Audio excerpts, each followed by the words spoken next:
Salut à tous. Bon, la dernière fois, je vous avais annoncé la review de mon Siras Woodland. Entre-temps, j'ai pensé à vous faire la review de la réplique de mon frangin. Donc lui, il a un FAMAS Cybergun.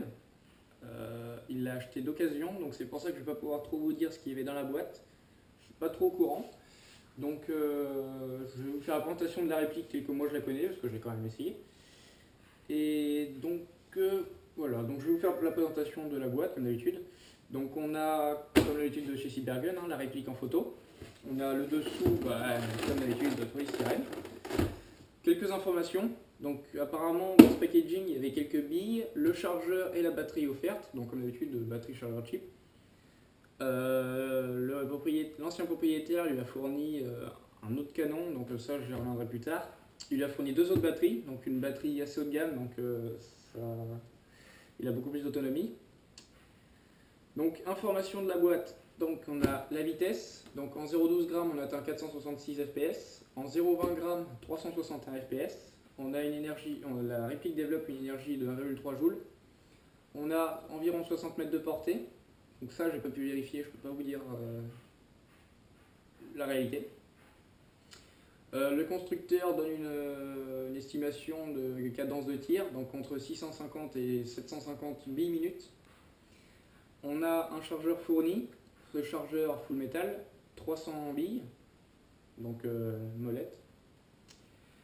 Poids de la réplique, on est à une réplique, on a un poids de 2,850 kg. C'est une réplique assez légère, je trouve, par rapport à ma M4 qui, elle, avec tous ses accessoires, ma M4, j'arrive à 3,5 kg, 4 kg. Mon Snipe aussi est encore plus lourd, mais bon, lui je l'ai chargé aussi. Et on a une longueur totale de 755 mm. La réplique possède du système BAX de chez Cybergun, donc hop-up ajustable.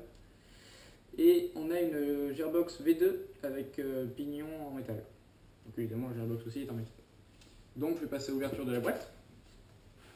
Donc comme je vous l'avais dit, la boîte, moi je peux pas vous dire ce qu'il y avait dedans. Donc je vous ai mis la réplique comme je sais que elle est. Elle est assez difficile à sortir. Donc voilà. Donc la réplique elle est en plastique. L'ancien propriétaire a fait une peinture perso, je trouve assez classe. Hein. Puis logo Batman. Donc bon, on va commencer simple pour que je puisse poser la réplique. Donc comme les FAMAS réelles, je vais dire, elle dispose du bipi intégré. Donc voilà, maintenant je peux la poser. Alors bon, c'est une réplique assez spéciale par rapport à ce qu'on est habitué, AK, M4, tout ça. Bon, on a la poignée de transport. La mire de visée, elle est intégrée dedans. C'est assez spécial, mais on s'y fait assez vite en fait. On a alors cette poignée là, c'est la grande question. Je ne sais pas du tout à quoi ça sert. J'ai essayé de trouver sur internet. Sur la réplique, ça sert à rien, mais apparemment en vrai, c'est utilisé pour les lance-grenades. Donc j'ai pas compris à quoi ça servait pour les lance-grenades. Si quelqu'un a la réponse, je veux bien savoir. On a la sécurité. La sécurité, c'est ici. Donc vous avez plusieurs positions. Donc là, évidemment, vous ne pouvez pas toucher à la poignée. Ici, hop, vous enlevez la sécurité. Et quand vous poussez, ça déverrouille l'emplacement de la batterie qui est dessous là. Je vais vous faire voir. Hop, voilà. Et après, on sort et on a la batterie qui vient se placer ici.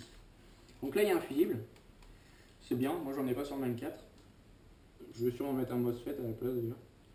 Sur ma M4, je parle. Donc, on a un espace assez restreint. Donc, faites gaffe aux batteries que vous mettez. Donc là, vous branchez votre batterie, vous la posez là-dedans et vous remettez bien. Hop, j'ai jamais mis en fait, je sais pas comment ça marche. Hop, ça y est, j'ai trouvé. Hop, et là, on pousse. Je l'ai pas mise là. Voilà, là, et on a le système d'armement purement décoratif. Moi, j'aime bien ça. Donc le système de mire ici, donc on a plusieurs mires comme sur les M4, vous savez, on a deux positions, une position précise et une position un peu moins précise. Voilà, réglable en hauteur. Ici c'est réglable sur le côté, comme ceci, vous avez juste à c'est manuel, hein, il n'y a aucune vis, il n'y a rien. C'est assez approximatif et bon, ça fait son job. Pour les chargeurs, alors là le chargeur j'en ai pas sous la main, ça se met ici. Donc du coup le chargeur vous l'avez derrière vous. C'est assez bien pour décharger. Ici vous avez la poignée pour sortir le chargeur, donc en fait vous tenez votre chargeur comme ça, vous appuyez et vous le sortez. Le chargeur pour le mettre il faut le pousser comme ça vers l'avant. En fait si vous voulez, votre chargeur vous mettez d'abord cette partie là, donc en gros vous le mettez de biais, comme ça, et après vous le clipsez en basculant. Ici vous avez le sélecteur de tir, donc là vous avez 3 positions, d'ailleurs c'est écrit, vous avez off, S et F, donc off, S pour semi, et F pour full, voilà, puis là vous êtes parti. Et enfin pour le réglage du hop-up, c'est ici. Donc ici vous avez un cache Batman, que vous pouvez enlever, le déclipser, voilà, on enlève, et le hop-up il est ici.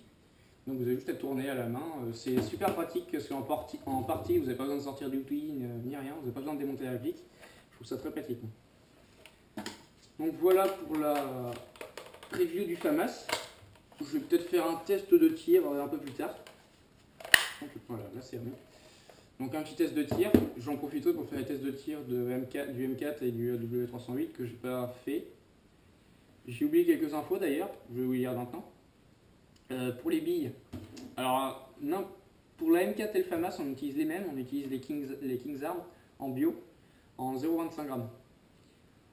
Comme on joue beaucoup en extérieur dans les bois, personnellement je trouve que jouer en bio c'est mieux.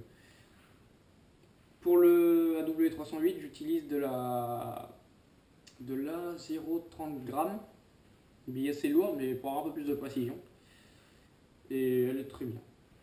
Donc voilà pour cette review. Donc la prochaine par contre là je pense que ce sera le Siras.